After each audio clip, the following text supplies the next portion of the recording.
If anyone else would like to as well.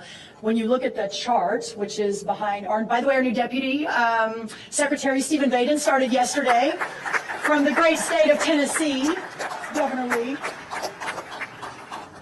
You can see on this chart the hundreds of thousands, and by the way, this is just China-owned. This is not other countries of concern owned, such as North Korea, Russia, Iran, and others.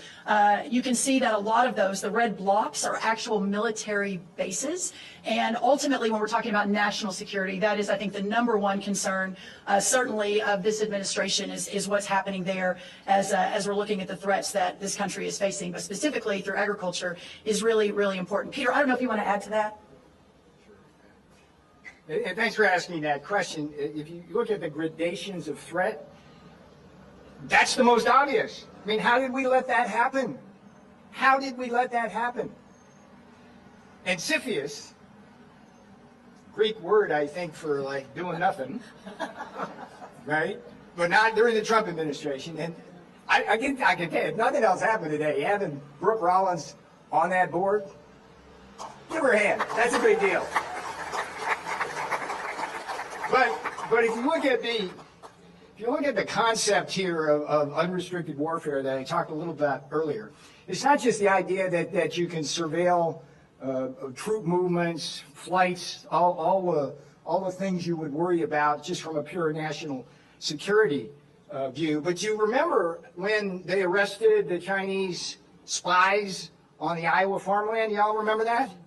I mean, that was another turning point in our awareness, where they were, so if they're owning the farmland, they have access to all of they're going to get the seeds that way too. And so ultimately, the other thing they want to do is, which is why they bought Smithfield Foods. I don't even know this, but China consumes 50% of the pork in the world. Did you know this? That's astonishing.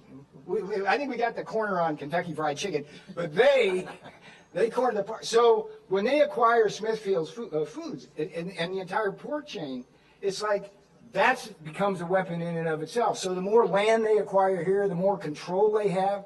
And it's a business model. I mean, we're the United States, but they treat us like a colony.